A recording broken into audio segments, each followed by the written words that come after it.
Blog Talk Radio. Boa noite, meus amigos. Estamos aqui de volta com o Blog Talk Radio no True Outspeak. Então, aqui tem, como sempre, tem um monte de e-mails interessantes. Mas me parece que o assunto da semana é essa proposta do deputado de conceder ao presidente da República o direito de convocar plebiscitos e referendos sem autorização do Congresso. É claro que a inspiração remota disso, é a velha ideia do Jean-Jacques Rousseau, a democracia plebiscitária, ou democracia direta. E não precisa dizer que isso aí é um passo para a instalação da completa ditadura no Brasil. Esse mesmo processo de democracia plebiscitária, ele por si mesmo vamos dizer, ditatorial, porque num plebiscito você não tem a menor condição, vamos dizer, dos debates detalhados que você tem no parlamento. A gente já nomeia representantes justamente para que eles tenham tempo de examinar as questões e possam decidir, então, responsavelmente. Se apela a um plebiscito quando não há possibilidade, vamos dizer, de acordo no nível parlamentar. Esta proposta significa simplesmente abolir o parlamento. Quer dizer, o parlamento se torna apenas um enfeite. Esse daí você vai ter aí um referendo semanal, ou então, o que vai acontecer, na verdade, é que na impossibilidade de você fazer referendos com muita frequência, o presidente da República vai acabar decidindo tudo na base da ameaça do referendo, né? Quer dizer, vocês façam o que eu estou mandando, senão eu convoco um referendo e vocês se desmoralizam. E todo mundo vai ficar com medo e, naturalmente, vai obedecer o cara. Isso aumenta o poder do presidente da República a um nível impensável. É isso. Aliás, o pessoal está começando a pensar no terceiro mandato do Lula. Quer dizer, as duas propostas são absolutamente indecentes. Mas o que eu estranho não é as propostas em si. Do PT a gente espera qualquer coisa. A gente sabe que um partido que formado na base da ideologia comunista é assim mesmo. Quer dizer, a sua reivindicação de poder não tem limite. Quer dizer, ao aumentar o poder do partido, tá certo? Além, vamos dizer, de todos os limites da decência, é não só normal, mas é uma obrigação do partido. A primeira obrigação do Partido Revolucionário é aumentar o seu próprio poder, ilimitadamente. O que eu acho engraçado, né, essas pessoas como esse pessoal da UAB, esse Dr. Flávio Condra Comparato e outros, que agora ficam reclamando, dizendo, não, isso é um retrocesso. O próprio fato de chamar as coisas de retrocesso já subentende, né, a ideia de que a história humana tem uma finalidade determinada, de que nós estamos caminhando para ela, e de que tudo pode ser medido assim na direção para frente ou para trás. Né? Ora, se tudo que está para frente fosse melhor e tudo que está para trás fosse ruim, nada de mal aconteceria, por definição. Você só iria cada vez para o melhor. Se uma coisa aconteceu depois da outra e ela é ruim, então é claro que não tem sentido raciocinar em termos de avanço e retrocesso. Nós temos que raciocinar simplesmente em torno do bem e do mal, do conveniente e do inconveniente, do sensato e do insensato, sem acrescentar, vamos dizer, sem enquadrar isso dentro desse fantasma da história ideal, onde tudo que vem depois é melhor do que o que veio antes. Se tudo que vem depois é melhor do que veio antes, então não teria acontecido a Revolução Russa depois da Revolução Francesa. A Revolução Francesa matou apenas 200 mil pessoas. A Revolução Russa matou, parece que algo entre 20 e 30 milhões. E depois veio a Revolução Chinesa, que matou 60 milhões. Quer dizer, se isso é o progresso, tá certo? Então, evidentemente, eu preferiria o retrocesso. Eu preferiria estar antes de tudo isso. Mas, além dessa falha estrutural da raciocínio, que já é um vício, né, onipresente nos debatedores brasileiros, ainda há o problema de que todas essas pessoas foram justamente as que criaram o estado de coisas. Foram essas que passaram a mão na cabeça do PT, que celebraram o advento do Lula como um aperfeiçoamento da democracia, etc, etc. Só você ler os jornais de ontem você verá. E essas pessoas todas, elas querem as causas, mas não querem as consequências. Quando os filhos que elas geraram crescem e se tornam os monstros que previsivelmente já eram, elas ficam assustadinhas e começam vamos dizer, a protestar, mas não protestam contra si mesmas. A primeira coisa que esses camaradas tinham que fazer é fazer exatamente o que eu fiz. Quer dizer, quando Veja, eu apoiei a esquerda naquele período de 60, 70, vamos dizer, e ajudei, embora só um pouquinho, embora minha contribuição fosse insignificante, ajudei um pouquinho a criar o presente estado de coisas. E o primeiro sujeito que eu acusei foi naturalmente eu mesmo, embora a minha participação fosse ínfima, eu não me senti obrigado, vamos dizer, habilitado a sair criticando os outros, antes de eu fazer o meu próprio meia-culpa. Quer dizer, eu também sou pai da criança, então eu tenho a obrigação de cuidar dela. Agora, esses camaradas não, eles se sentem inocentes, eles não se sentem de maneira alguma responsáveis pelas consequências de seus atos. Né? Muito bem. Vamos ver aqui. Tem uma nota aqui que saiu na coluna do Reinaldo Azevedo, né, que ele diz: aquele menor, bem maior do que o menino João, cujo corpo ele ajudou a espalhar pelas avenidas do Rio, vai ficar 3 anos internado. E depois será solto entre os meninos João. Resta só a dor da família, dor privada, sem importância, sem ONG, sem ar, sem luz, sem razão. Sobre o assassino há de se derramar a baba redentora russoniana. Ele nasceu bom, foram os insensíveis da classe média a qual pertencia o João que o tornaram fascino. Bom, essa doutrina já foi adotada oficialmente pelo presidente da República. Ele diz: a culpa é de todos nós. Todos nós uma conversa, a culpa é dele e da corriola dele. Porque se vocês observarem, faz mais de 40 anos que esse pessoal luta, tanto no campo cultural quanto no campo judicial, para inibir a ação repressora da polícia, das autoridades e para dar mão forte aos delinquentes. Isso é feito através do combate cultural, quer dizer, a própria frase do Lula, a culpa de todos nós, já é parte integrante desse combate cultural, quer dizer, quer colocar a ideia de que a culpa é da sociedade, de todos, e não do indivíduo que agiu, não do autor do crime. Ou seja, a culpa jamais é do autor do crime, a culpa é sempre dos outros. E além vamos dizer, de disseminar essa ideia por todos os meios possíveis e imagináveis, através de cinema, de novelas de TV, de noticiários, de comentários na imprensa, de filmes, de livros, etc., de discursos no parlamento, além de fazer isso, eles ainda têm o combate judicial, que é mudando as leis para exatamente dificultar a ação da polícia e deixar vamos dizer, caminho livre para os delinquentes. Isso é uma orientação sistemática. Pode-se escrever a história disso aí. Quer dizer, por exemplo, quando aquele malfadado Dom Paulo Evaristo Arnes transformou a Praça da Sé, em São Paulo, num território livre para os trombadinhas, os cidadãos honestos tiveram que sair dali, porque passar pela Praça da Sé era necessariamente ser assaltado. Vai dizer que esse cardeal não sabia disso? Sabia perfeitamente, e é exatamente isso que ele gosta. Tá certo? Então, é o homem que tenta fazer a sua carreira bajulando os bandidinhos, tá certo? Para ter uma espécie de tropa de choque auxiliar da Revolução Socialista.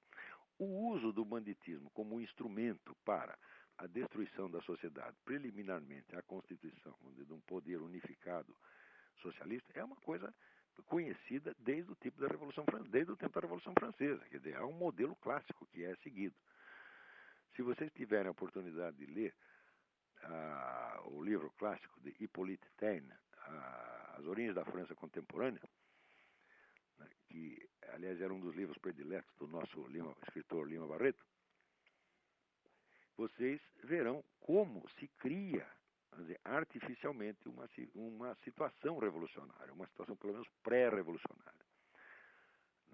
Ali, no caso da França, o grande promotor da inversão de valores foi Philippe d'Orléans, que em princípio seria um dos herdeiros virtuais do trono da França. Então, esperando que a revolução lhe desse o trono, esse Philippe d'Orléans foi o grande promotor da bagunça e da inversão de valores ali na França pré-revolucionária.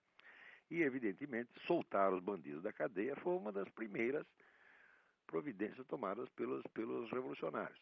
É exatamente como Lenin fez na União Soviética, na Rússia. Bom, é claro que depois o governo comunista pega todos os bandidos de volta e não os deixa nem na cadeia, mas simplesmente os mata. Lenin eliminou o problema da delinquência juvenil na Rússia delinquência juvenil que eles mesmos haviam causado, eliminou através da matança sumária dos suspeitos. Não é isso? Mas que um governo socialista possa, vamos dizer, recorrer a todas as medidas repressivas que ele bloqueou no regime anterior também faz parte da estratégia.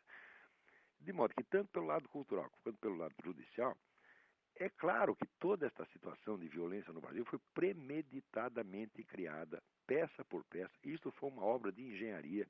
Tá certo? E isso que eu estou dizendo é uma coisa que pode se provar pela reconstituição histórica.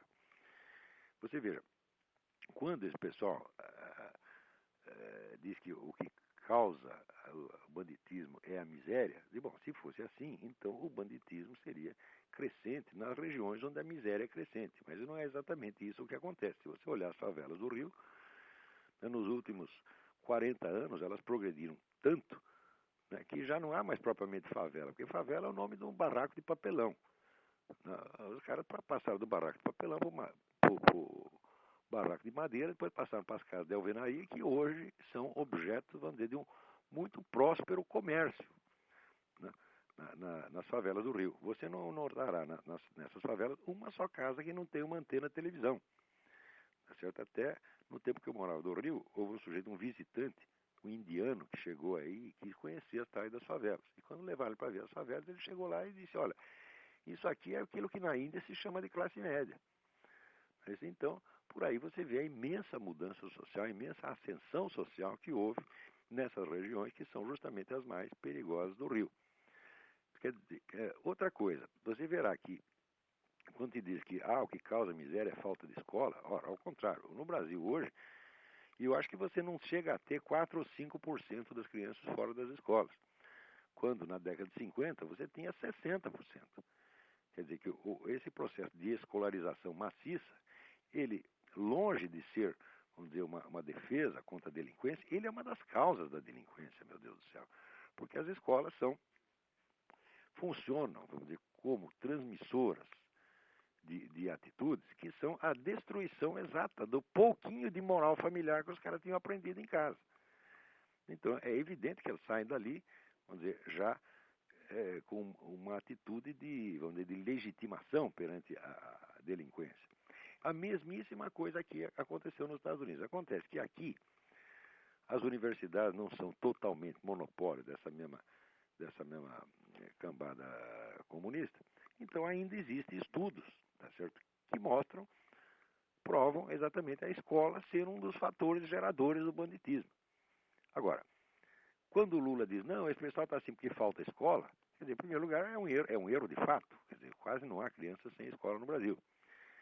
E, em segundo lugar, a relação entre escola e criminalidade, longe de ser uma relação de excludência, é uma relação de cumplicidade, de ajuda mútua. Muito bem, vamos ver o que nós temos aqui.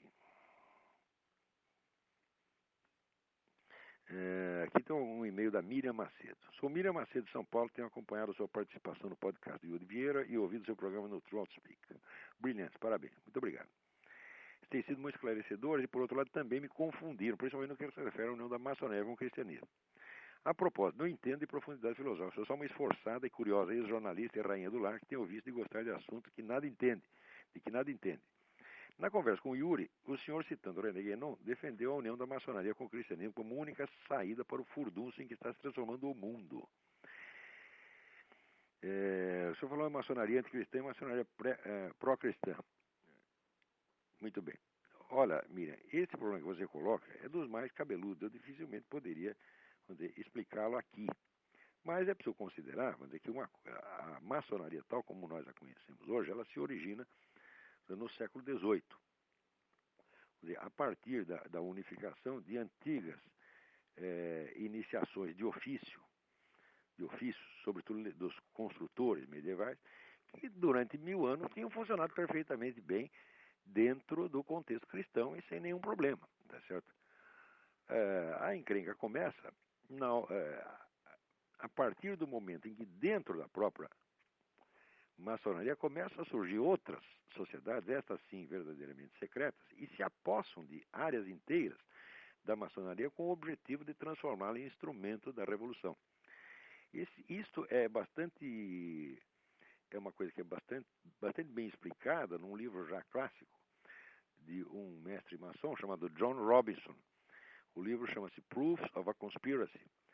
O livro saiu no começo aqui da história republicana dos Estados Unidos, tá certo?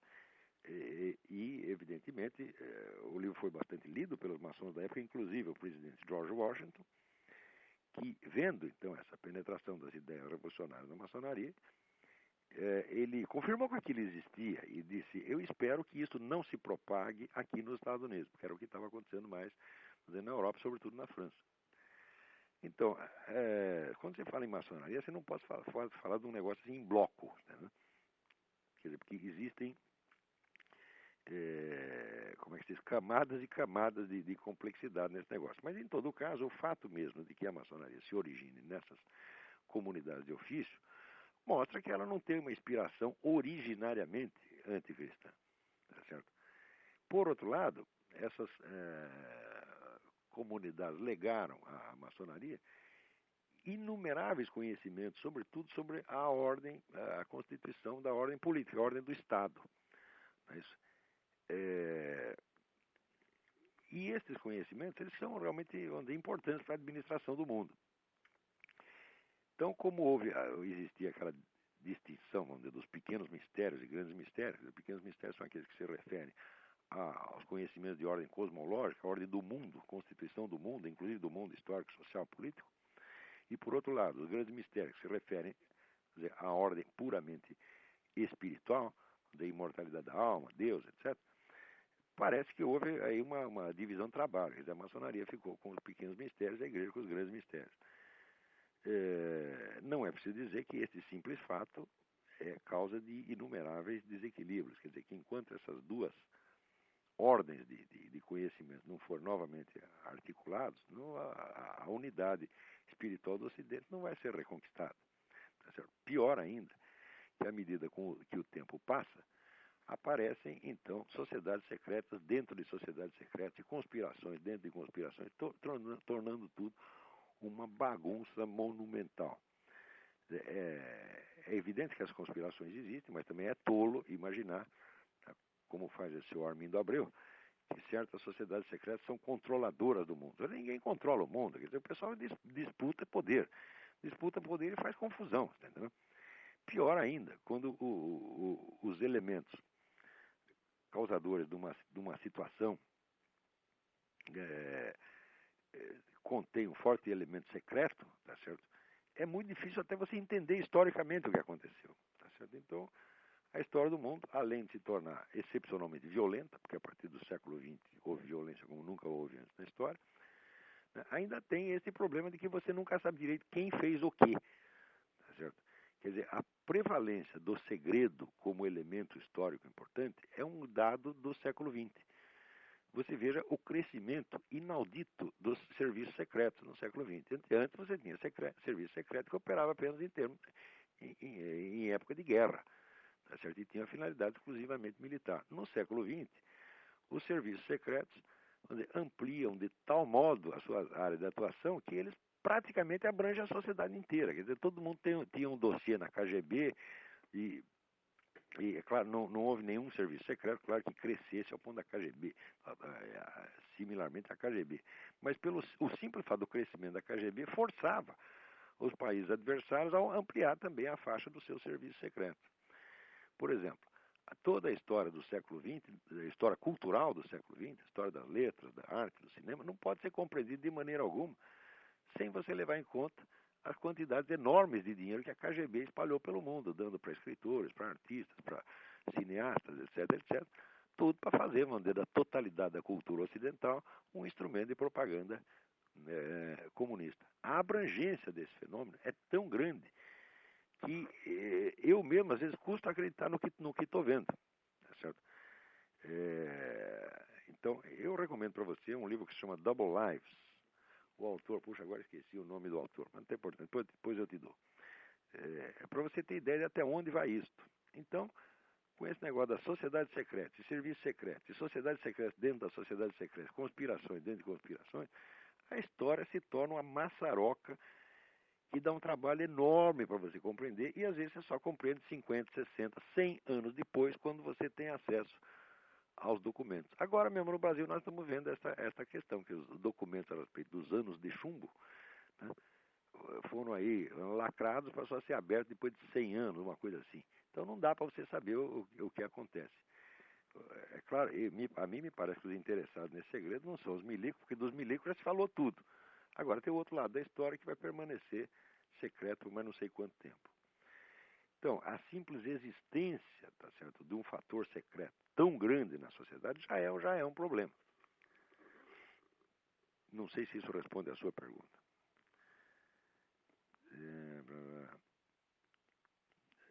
Aqui está, João Paulo Calife Vernieri. Sou leitor assíduo de seus textos e ouvinte do Trotspeak. Muito obrigado. Há algumas semanas durante o Trotspeak você comentar que não existe uma ligação direta entre pobreza e revolução. Isso estou como exemplo por causa da Revolução Francesa.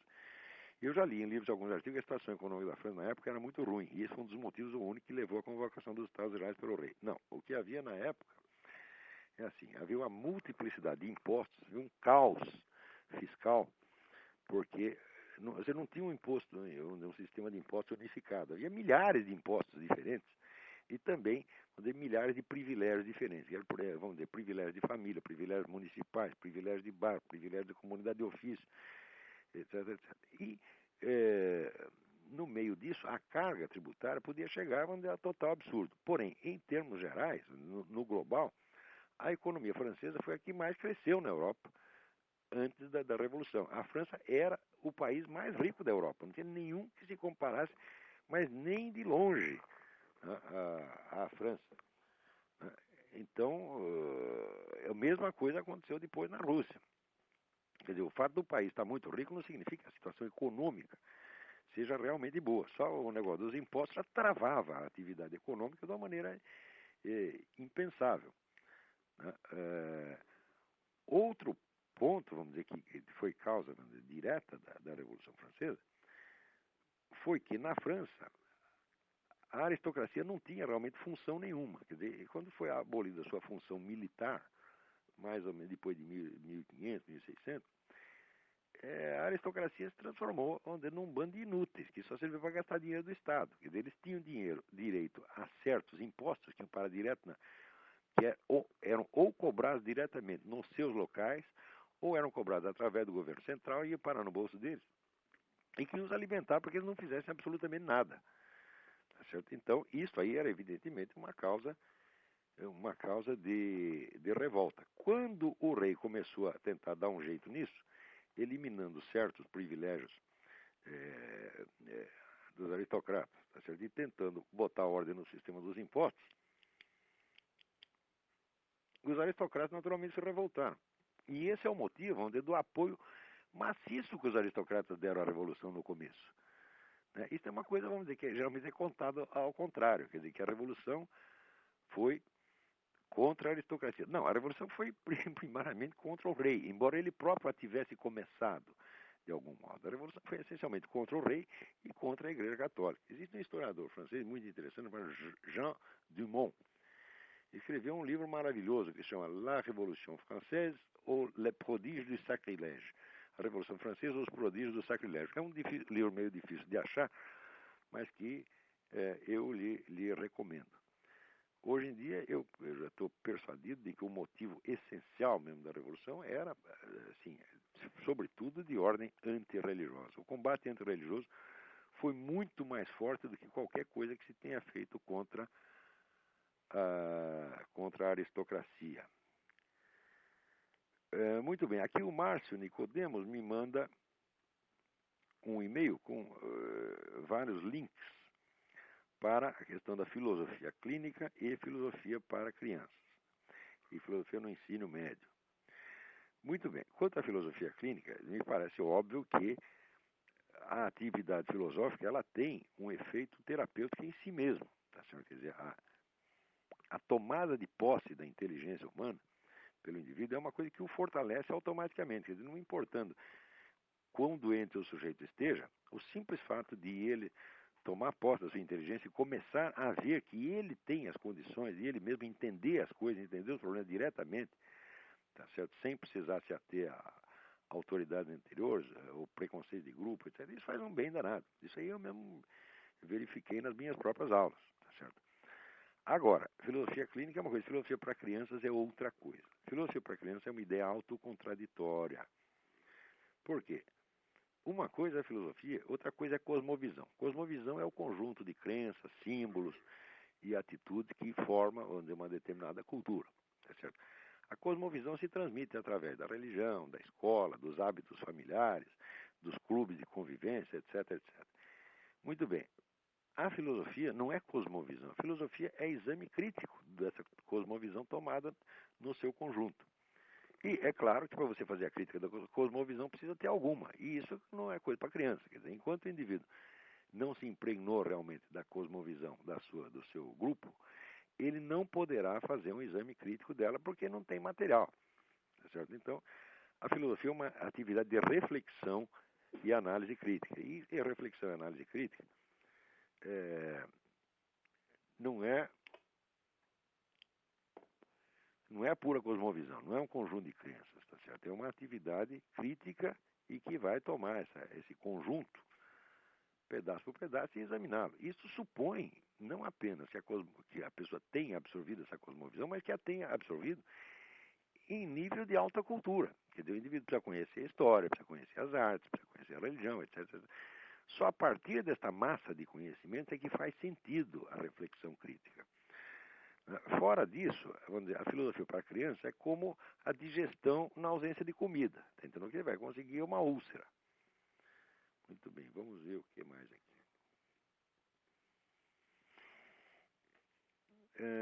Sou brasileira aqui, Mariana Moreira. Sou brasileiro residente da Bélgica. Embora esteja longe, acompanho os acontecimentos atuais do meu país com grande interesse e, infelizmente, com grande tristeza também. Movido a primeira vez que eu vi o seu nome foi através do embaixador Jerônimo Boscardo. Movido pela curiosidade, fiz uma visita ao seu site, o Mídia Sem Máscara. Agora a leitura diária de ambos já são, para mim, obrigatórias. Muito obrigado, Mariana. É bom saber que as pessoas estão prestando atenção no que eu estou falando aqui. Vamos ver se tem alguém na linha. Tem aí?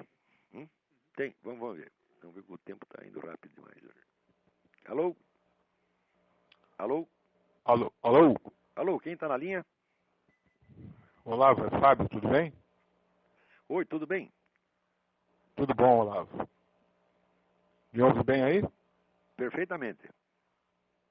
Eu estou falando aqui do Rio de Janeiro e, antes de mais nada, parabenizar aí pelo grande programa, pela oportunidade que nos dá para uma reflexão a qualquer momento, né? Muito obrigado. A segunda é o seguinte, não sei se eu vou fugir muito daquilo que se costuma colocar em pauta aqui, mas me parece que até em parte foi dito sobre isso aí. O que você teria a dizer a respeito da questão eu vou passar aqui uma coxa de retalho, por gentileza, agradeço sua compreensão. Acomodação, pessimismo, dificuldade financeira, visão de baixa autoestima, não saber enxergar as oportunidades de trabalho, somado a isso, uma visão de que quem vai para os Estados Unidos, por exemplo, trabalhar tem uma ascensão social diferenciada, obviamente, e quem está no Brasil não tem. Eu queria que, nesse mosaico, né, também você pudesse comentar Você está falando, Geraldo, de uma visão depressiva que predomina no Brasil. Exatamente, e não só depressiva e preconceituosa, quanto a quem consegue almejar aquilo que o outro não consegue, aquilo que ele próprio não consegue. No Brasil é do caranguejo no balde, tá entendendo? Quando um caranguejo está conseguindo sair do balde, o outro pendura na perna dele e ele cai de volta. Que a gente tem a impressão é que os brasileiros não querem o sucesso de ninguém, não querem o sucesso dos outros e muito menos deles próprios. Tá certo? E, vamos dizer, o sucesso em qualquer área é acompanhado de castigos enormes, né? Quer dizer, aliás, o fracasso também. No Brasil, se você é um duro, todo mundo te critica porque você é um incompetente. E se você ganha dinheiro, todo mundo te chama de ladrão. Então não tem jeito, você nunca pode contentar as pessoas. O fato é o seguinte, a base da sociedade humana é o segundo mandamento, é o teu próximo como a ti mesmo. Quer dizer, o amor ao próximo é a base da convivência humana. Não idealmente, mas realmente. Quer dizer, se não existe um mínimo de amor às pessoas todas, a sociedade não vai para frente. A sociedade é feita, vamos dizer, apenas de boicote mútuo. E isso a gente vê acontecer no Brasil. Quer dizer, nós não podemos esquecer que o Brasil é um país que foi muito superficialmente cristianizado. Durante todo o século XIX, os dois imperadores eram inimigos da igreja e travaram de tal maneira o ensino religioso que quando terminou o império, sabe quantos monges restavam nos monastérios brasileiros? Restava 8, para um país de um tamanho de um continente.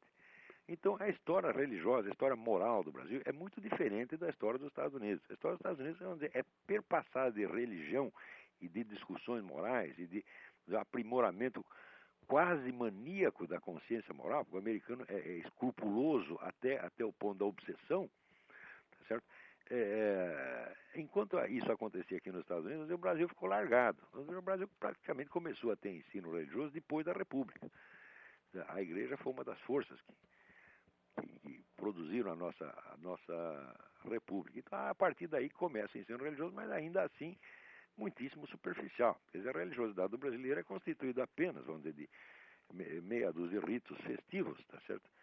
E do famoso sincretismo, misturar aquilo com mil e uma fantasias supostamente africanas, que eu nem acredito que são africanas, o pessoal inventa muita coisa aí no Brasil, certo?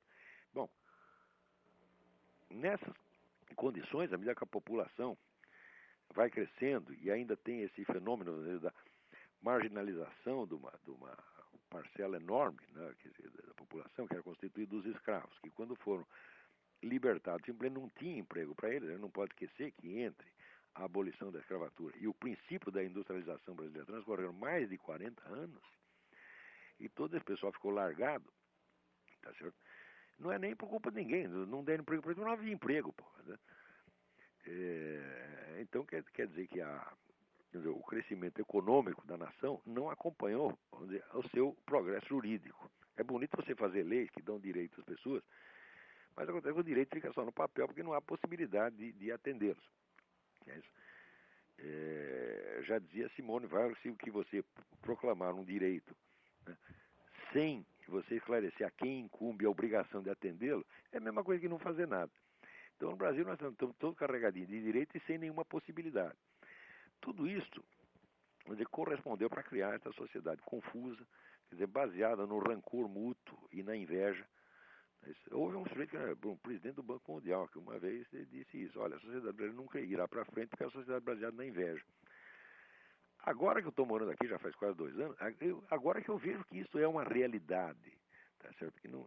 E que a gente está tão acostumado com essa inveja, com esse rancor, esse ressentimento mútuo brasileiro, que a gente acha que isso é normal, que a humanidade é assim. Olavo, como é que a ferramenta da filosofia pode ajudar, uma vez que ela serve para questionar, Ela pode, em primeiro lugar, analisar a situação e explicar para as pessoas por que elas estão sofrendo. Porque a pior coisa é você sofrer sem saber por quê. Agora, quando você rastreia a história, busca as causas, destrincha a complexidade da coisa, às vezes você vê uma luz no fim do túnel e você pode dar uma sugestão. Mas acontece que às vezes o doente está tão doente que ele fica bravo com você porque você deu a sugestão. Eu, por exemplo, faz 20 anos que eu estou dizendo a seguinte coisa: vocês estão muito errados quando vocês cuidam da educação popular, vocês querem dar escola para todo mundo antes de você educar a elite. Isso aí é botar o carro dentro dos bois. Você tem que começar com o ensino superior. Você tem um país como o Brasil, você quer fazer um Brasil bom, primeira coisa, você tem que fazer um ensino superior que seja o melhor do mundo, para começar. Isso vai beneficiar um número pequeno de pessoas, tá certo? Mas é para ter, vamos dizer, um efeito irradiante, de geração em geração. Antes de educar, vamos dizer, o povão, você tem que educar quem vai educá-lo, tá certo? Então, veja, isso é a primeira coisa que tinha que ter feito. Agora, o Brasil começou a ter universidade, antes tinha só faculdades isoladas. A primeira universidade foi na década de 30. Isso é um absurdo, não pode ser uma coisa dessa. E logo essa universidade se estragou completamente ao virar a escolinha do MST, porque a USP é a escolinha do MST e não é mais nada. Quer dizer, eu não conheço um professor da USP, tá certo? Que tem a condição, vamos dizer, de um debate intelectual sério mesmo. Não dá, porque, veja, como é que se forma um intelectual de verdade que possa ser útil à sociedade? Quer dizer, se forma dando ao sujeito, ou dando as condições para que ele o tenha, onde é uma cultura universal. Cultura universal significa o seguinte: ele vai ter que absorver todas as ideias que formam o legado da civilização, conseguir analisar tudo por todos os lados, tá entendendo? Ter um conhecimento extenso e depois tomar posição. Agora no Brasil não, as pessoas tomam posição com 18 anos, tá certo? E se intoxicam de leituras que confirmam aquilo e nunca mais entendem mais nada. Não é que elas são contra o resto, elas simplesmente não entendem. E às vezes não sabem que existe. E nos últimos anos, com essa ascensão petista, o negócio piorou ainda mais. Então a possibilidade de formar uma camada intelectual séria no Brasil já foi para cucuias. Se ela se formar, será por iniciativas independentes, como essa mesmo que eu tentei. Mas eu durante 20 anos dei curso. Aí, aliás, continuo dando por videoconferência, na esperança de estar contribuindo para formar uma elite intelectual brasileira. A elite intelectual é o começo do país, meu Deus do céu. Primeiro você forma a liderança. Agora no Brasil não, eles já conseguiram dar educação primária para todo mundo e ainda não tem elite. Quer dizer, você expande a base e você achata o topo. Quer dizer, o topo da inteligência brasileira hoje é o senhor Gilberto Gil, que é o ministro da Cultura, é o líder, né? Então por aí você vê que está tudo perdido. E sem inteligência não se resolve nada. Agora no Brasil eles primeiro querem resolver todos os problemas. Problema econômico, problema administrativo, problema fiscal, e depois ficar inteligente. Falar assim não dá, pô. Você tem que ser inteligente primeiro e depois você atacar os problemas. Então isso tudo, essa orientação errada que tomou a história brasileira, que é uma orientação anti-intelectual, contra o conhecimento. O brasileiro é contra o conhecimento, tá entendendo? Ele acredita só em opinião. Opinião e discussão, discutir, e nunca estudar nada. Quando você pega um desses debates no Orkut, qualquer debate daquele, vamos dizer, acumula mais palavras do que o sujeito leu em livro durante toda a vida dele. Isso é um absurdo. Como é que pode acontecer? Você pode me deixar fazer um protesto no ar aqui? Eu fiquei tão chocado quanto todos no mundo inteiro que tiveram conhecimento sobre o garoto de 6 anos, né, aqui no Rio de Janeiro, que até quando o assunto vem à tona em determinados momentos, ou quando vinha, me dava até um certo mal-estar. É horrível mesmo, né? Físico, né? Mal-estar físico. Mas o protesto é o seguinte: por que a reação vem de imediato ao acontecido e não vem quando você também já falou sobre isso e outros publicaram os tais 50 mil homicídios por ano, né? Por que não dá exatamente... que esse problema não vai ser resolvido. O pessoal já se pois mas aí por que homicídios. Mas por que essa certeza não é transformada exatamente na força do protesto quando pedem no Orkut, por exemplo, que tem uma força monstruosa, para colocar uma rosinha na flor? Eu não sou contra a campanha, veja bem, eu sou contra ao depois da campanha, porque a campanha em si é fantástica, mas o depois da campanha não transformou em nada. Não vai. O pessoal parece que foi com mais medo ainda. Para isso. Não existem partidos políticos no Brasil. O Brasil só tem um partido, que é o PT. O resto é tudo auxiliar do PT. Mas não é politizar demais, partidarizar e politizar demais um assunto que não tem partidarização, Olavo? Bom, eu não saberia analisar isso agora, quer dizer, se há partidarização. Eu de fato não saberia dizer isso agora. Tá certo? O que eu sei é o seguinte, é que se você tem um país inteiro impregnado de slogans, como por exemplo, a miséria é a causa da criminalidade, então claro que você vai querer enriquecer todas as pessoas antes de resolver os problemas dos 50 mil homicídios. Isso aí é impossível, porque sem segurança não há progresso econômico. Agora, o pessoal usa o problema econômico como derivativo. E no fim acaba o seguinte, o resultado é que todo mundo só pensa em dinheiro. O brasileiro se transformou no povo mais dinheirista do mundo. Quer dizer, ele cuida mais do dinheiro do que da sua segurança física. Ele não se importa de morrer, contanto que ele morra rico. Entendeu? Assim não dá, pô. Quer dizer, a pessoa precisa colocar diferente ordem de prioridades. A segurança do povo em primeiríssimo lugar. O Estado existe para isto. O Estado não tem obrigação de enriquecer as pessoas, mas tem a obrigação de zelar pela ordem. Por quê? Porque ele tem o monopólio da violência legítima. É só o Estado que tem polícia. Agora, no Brasil, quem quer ter polícia tem que ter polícia privada. Tem que pagar a polícia. Como é que pode ser um negócio desse? Quer dizer, em primeiro lugar, a segurança. Qualquer político que apareça com qualquer proposta que se refira a outro assunto, na presente circunstância, é um criminoso. Porque o Brasil está tendo mais morticínio do que no Iraque. E ninguém fala nada, ninguém quer saber disso aí. Tá certo? Aparecem com planos econômicos, com mil e uma reformas legais, então, mas cadê o problema? Cadê a coisa básica? Cadê o nosso direito de viver, o nosso direito de andar na rua? Se você não tem isso, você não tem nada. Então, o Brasil atualmente só tem um problema. Esse problema chama-se segurança. Mas não pode mexer nisso, por quê? Porque quem está fomentando a violência é a Farc. E se for mexer muito nesse negócio de narcotráfico, etc., vai pisar no calo da Farc. E isso o Lula não pode, porque ele tem medo de levar uma bala na cabeça. Então não pode fazer nada. Se não aparecer um homem que tenha culhão para resolver isso aí, e dizer a Farc que se foda, tá? Nós vamos resolver isso aí, vamos prender todo mundo, inclusive o pessoal da Farc, e quando não fizer isso, não tem jeito, porra. O Brasil está totalmente desmoralizado, no sentido, vamos dizer, de acovardamento, de falta de encarar a realidade. Ora, você não pode esperar que um governo melhore muito a situação econômica num país. Nenhum governo faz isso, a sociedade faz. A sociedade tem que cuidar de si mesma.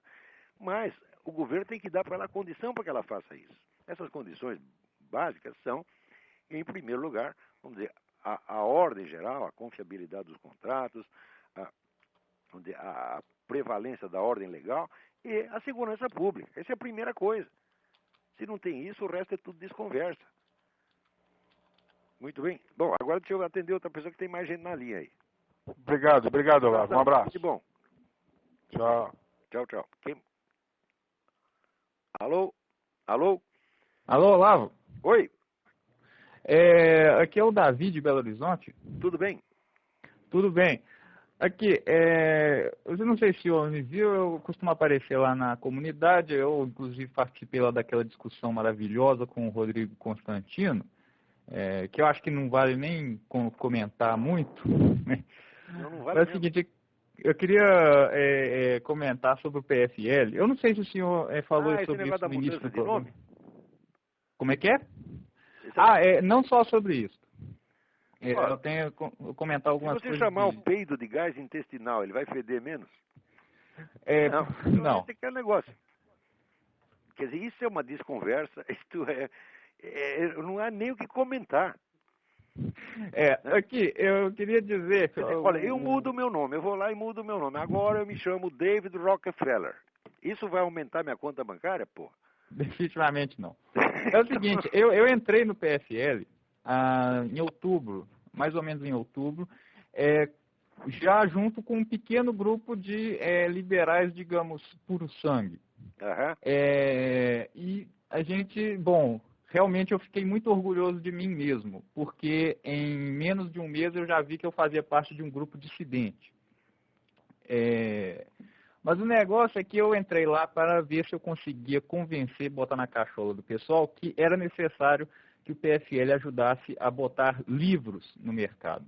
Eles já tinham uma iniciativa... É básico, mas eu digo isso a eles faz 20 anos, os caras não querem nem saber, porque eles mesmo não leem livros, porra. Pois é. Aí, Eles não têm ideia do que é política. Mas isso estava tudo em pausa, estava tudo em animação suspensa, porque tinha acabado de passar a eleição, e aí vinha a convenção de partido, estava aquela paradeira do caramba. Pelo menos eu conheci algumas pessoas interessantes que não tinham poder algum, pessoas sem poder algum, que tinham simplesmente afiliação ao partido e fim, não tinham mais poder nenhum. E é o seguinte, o PFL já tinha uma iniciativa de publicar livros pela internet. Eu falei, não, tem que sair da internet. Mas não, aí ficou aquela converseira. Aí agora que eu vi que o partido está afinando diante do liberalismo, não quer defender o liberalismo de forma alguma. Agora eles não querem parecer nem liberais, antes eles tinham medo de ser chamados de conservadores. Né? Eles já usaram a palavra liberal para não ser chamado de direitista conservador. Mas agora nem liberal pode. Quer dizer, eles raciocinam sempre numa base que toma como princípio, vamos dizer, as regras do adversário. Eles já se submetem às regras do adversário. Se for direitista não é popular. Mentira!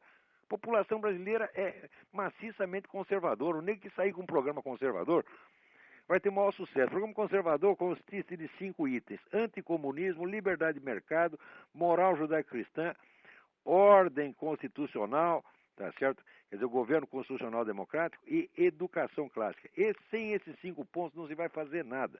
Isso é o conservadorismo. Que se ninguém vestir a camiseta do conservadorismo, o Brasil nunca vai se levantar da merda em que está. E se esse pessoal que ainda tinha, defendia pelo menos 2 itens aqui, defende a liberdade de mercado e defende a ordem constitucional, pelo menos isso, se até esses começam a afinar e mudar de nome, mudar de cara para parecer mais bonitinho para a esquerda, então está tudo perdido mesmo.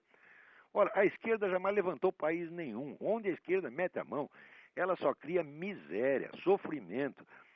A história de metade do mundo esteve padecendo sob a mão desses caras. Vamos esquecer essa gente, pô. Temos que passar para frente, isso é a página virada. Pois é.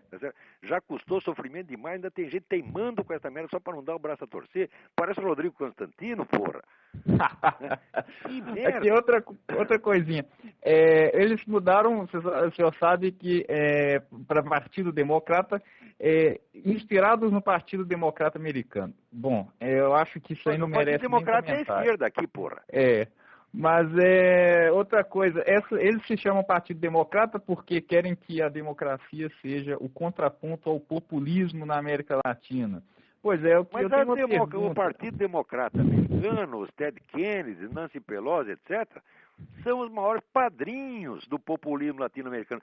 Eles adoram Chaves, você não tem ideia do tamanho do lobby chavista. Exato. Aqui, os caras estão não é que eles são chavistas, eles estão na folha de pagamento do Chaves. Eu conheço eles um por um, você está entendendo? Eu assisto realmente.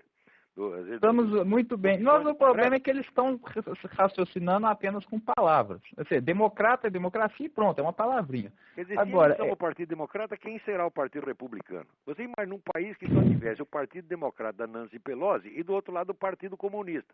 É isso que vai ser o Brasil, porra.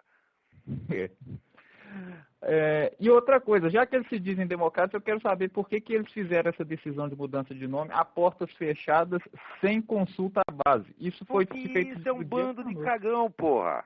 Pois é. Esse é o problema. Esse pessoal não entende nada, são todos medrosos. Ora, isso é uma pena, porque o único partido que tinha a condição de fazer alguma coisa é o PFL. Agora, ainda sobram lideranças individuais lá dentro, tá entendendo? Boas. Mas eu vejo que o partido como um conjunto está indo pro brejo. Quer dizer, vai se suicidar mais um pouco. Esse pessoal só ouve conselho de quem não deve, eles pagam os assessores, pagam a preço de ouro, assessores políticos para inventar besteira para eles. E quando a gente dá um bom conselho de graça, os idiotas empinam o narizinho. Dizem, não, ele é conservador demais, nós não gostamos disso, isso não fica bem. Ora, vão à merda. Isso é muita frescura, pô. A pessoa tá com frescura. Sabe, eu lembro sempre o verso do Rambo, par délicatesse, j'ai perdu ma vie. Eles vão perder por frescura, por viadagem. Tá? Aí isso não dá, é uma coisa deplorável você ver isso. Se o Brasil tem uma crise nacional de culhões, não há mais culhões na praça. Acabou. Né? Pois é. Bom, eu queria desculpar porque eu falo demais, Olavo. Porque senão eles iam acabar também. Mas eu já vou desligar aqui, o senhor pode passar para o próximo, ok? Tá bom, um abração. Abração. Alô? Alô? Alô? Quem está na linha? Alô, é o Rigini, professor. Tudo bem? Tudo bem, graças a Deus, professor. Eu queria tocar num assunto com o senhor, que seria essa pretensa invasão da Amazônia pelos americanos. Mas antes eu queria primeiro fazer a defesa, não que seja necessário, da sua esposa, a Roxane, pela aquela agressão covarde que ela sofreu num debate da internet. Pois é, aquilo é um filho da puta, esse tal de Ronaldo Schlichting. É um idiota. É um idiota. Espero que não seja militar. Se aparecer na minha frente, eu não posso nem bater nele, porque deve ser um velho caquético de 90 anos, pô. Ele não pode bater nos caras que eles morrem. Olha, e dizer para a Roxane e para o senhor que esse tipo de ataque covarde, eu espero que ele não seja militar, que vai me deixar extremamente desgostoso saber que dentro do meu exército tem um covarde que numa discussão acadêmica, numa discussão filosófica, acusa primeiro a mulher da pessoa com quem está contendendo. Se isso é que se ensina na academia militar, nós estamos perdidos. Que venham os cubanos, que venham os bolivianos e que venham todo mundo. Os ouvintes estão sabendo o que é. Eu tinha acusado aquele general Andrade Neri tá certo? De trabalhar para o esquema chavista. Só faz propaganda anti-americana, mentindo, inclusive, dizendo que são os americanos que estão ocupando a Amazônia. Não é. É a ONU e suas ONGs associadas. E isso é facílimo de provar. Tá certo? E ele fica fazendo toda essa propaganda chavista e não quer que a gente reclame e diga, olha, o senhor só fala disso, mas nenhuma vez o senhor desagrada os comunistas, lembrando as famílias de vítimas dos terroristas, que estão aí, vamos dizer, sofrendo há anos, tá certo? Nunca tiveram a mínima compensação, nem verbal, e ainda receberam, a família do sargento Mário Cosé ainda recebeu aquele tapa na cara de uma indenização de 300 pau por mês. Tá certo? Daí eu falei, o senhor nunca reclama disso. Daí ele se enfesou e publicou um negócio dizendo, minha espada não está à venda, eu sou gostosão, eu sou isso, eu sou aquilo. Você é um bosta, Andradinelli, você é um bosta em toda a extensão do termo. Tá certo? Além de bosta, você é um mentiroso, porque fica desconversando. Eu desafio você a provar que você entrou no ambiente de comunista e falou das vítimas de terroristas. Se você provar que você fez isso, eu admito que eu estou errado. Bom, daí estamos lá discutindo com o cara no site do Jorge Serrão e aparece esse Ronaldo Schlichting, mencionado aí pelo Reguini, dizendo, perguntem ao Olavo qual a organização esquerdista que pertencia à mulher dele, quando ela foi presa, etc. Eu dei lá os dados, ela foi presa em 1977, porque participou de uma manifestação da UNE e foi pro DOPS. Tá certo? Agora, e daí o cara me chama de comunista enrostido. Então a resposta é que comunista enrostido é a puta que eu pariu. Ponto final.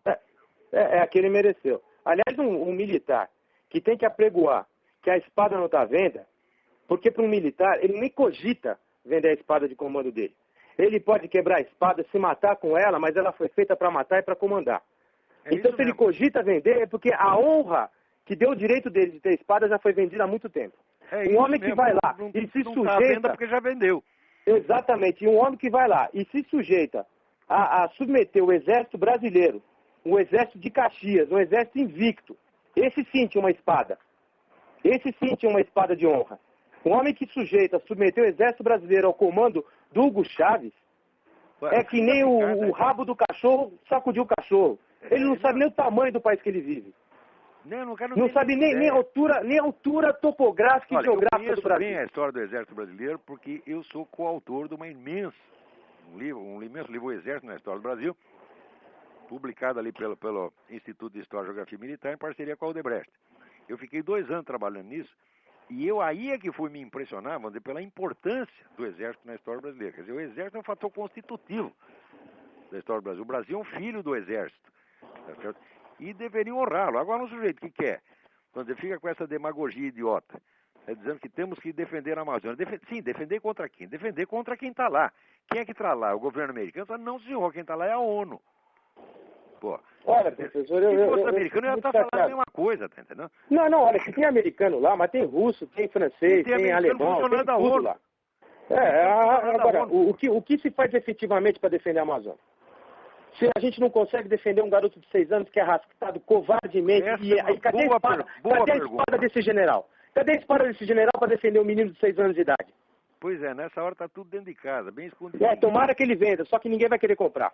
Talvez o Hugo Chávez compre. É o problema, né?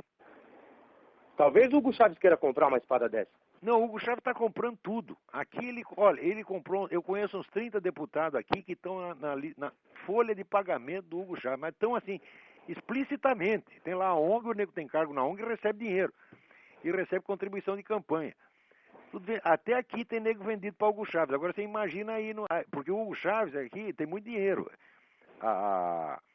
Essa companhia de petróleo dele, ela tem 8% do mercado americano. Quer dizer, ele tem alguma coisa, tá entendendo? De dinheiro não falta. Mas aqui, só para cortar o senhor aqui, tomara que pague mesmo.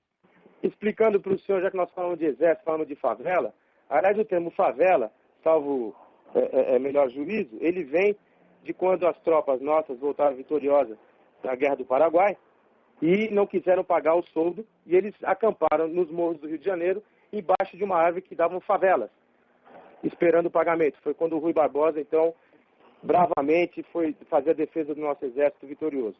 Né? Na época de Sampaio, esse sim tinha uma espada. Né? Esse honrou a espada que usou. Sampaio, o patrono da infantaria. Agora, o exército está favelado de novo. Por defesa contra a Farc. A Farc não está na Amazônia, está no Rio de Janeiro e em São Paulo, bem na cara dele. Professor, é isso aí. É muito fácil lá presidindo a escola os marinhos americanos. Por quê? Porque os marinhos não estão lá. Não tem marine nenhum lá. Quer dizer, ele vai lá mostrar as brabezas dele pro ar. Você tá entendendo? Agora, o pessoal da Farc que está efetivamente aí ele não vai mexer. Quer dizer, é um bundão. O que se esperava do general era que ele, já que acha que está sendo invadido mesmo, que ele se mudasse para lá. É entendeu? Isso mesmo. Porque o nosso exército é vitorioso, sim, senhor. Eu tenho muito orgulho de ter pertencido ao exército brasileiro, eu e toda a minha família. Conheço a história. São feitos de homens bravos e homens decentes, mas eu queria dizer para a Roxane que se aquele homem que ofendeu ela é um militar, eu tenho vergonha dele. Tem gente que nem você. Porque você, muito obrigado. Eu conheço. Você eu sei que tem coragem. E tem muito muito obrigado, lá dentro ainda. Tem muitos, graças a Deus. Infelizmente eles não estão tendo meios de expressão, você está entendendo? Todos não que tem lugar ensinaram. na mídia, não tem. Só tem lugar na mídia, tem para esses vagabundos. É. Então, tá bom, eu vou ser obrigado a encerrar agora que acabou o nosso tempo. A luta continua, companheiro. Como diria o Vicentinho, a luta continua. Um abração a todos. Outro, professor. Muito obrigado. Até logo. Tchau, tchau.